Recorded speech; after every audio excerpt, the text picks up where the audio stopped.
Alright, so section 4.1, exercise 64.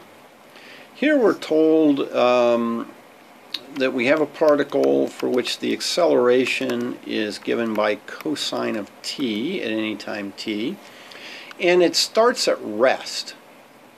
Okay, well, I guess, oops, did I just, oh no, I made a new page. So if it starts at rest, I guess probably its s of 0 is equal to 0, and its v of 0 is equal to 0. Okay, its velocity at time, because it's at rest. And so then we can find its velocity and position by integrating and using those initial conditions. Oh, I'm sorry. Okay, it's at rest, but it does say at t equals 0, it's at 3. So, whoops, sorry, I was turned, didn't see it. You might have made you dizzy. So s of 0 is 3. Okay, so I didn't see that at the end. So it starts at rest, but at a position of 3. Okay, so now in part A, we are just supposed to, find the velocity and position for the particle as a function of time. Well, so v of t is just the antiderivative a of t, dt, and so this is the antiderivative of the cosine of t dt. Antiderivative of the cosine of t is the sine of t, right? Take the derivative of the sine, you get this cosine, plus c. And now this is interesting, right? We get v of 0 is equal to sine of 0 plus c, which is equal to 0, but sine of 0 is 0, and so that means that c is equal to 0. Okay, so we now know that v of t is just sine of t. Okay, now to get s of t,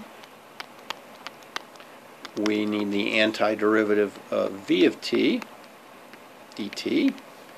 So that's the antiderivative of the sine of t dt. And that is the minus cosine of t plus a constant. And, possibly I should, maybe name that C1 and this one C2.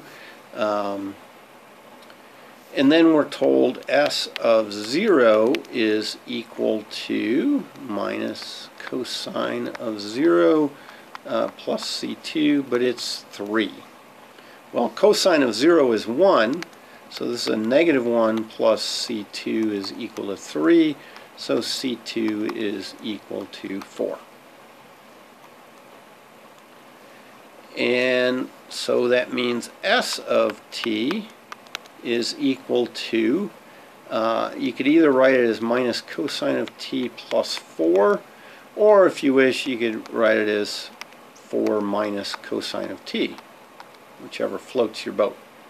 So there's part A, and in part B, we are asked to find the values of t for which the particle is at rest. So I guess we want to know, when is v of t equal to 0? And well, back here at v of t, that was sine of t, and so we need to know when sine of t is equal to 0. Well, that is when t is any multiple of pi. So we could say k times pi. Now, can k be negative? Good question. they don't really say. I mean, there's no reason why you couldn't have counted before time zero. You know, so think of things like astronomy. I'm watching a comet come through. You know, it could be that I first saw it at some time and I could call that time zero, but that comet was moving before I ever saw it. And so you could talk about, well, what was its path before I saw it?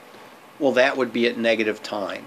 You know, so the question here is, you know, is the best answer k equal, you know, 0, 1, 2, and so on, or, you know, is the best answer k equals 0 plus or minus 1 plus or minus 2?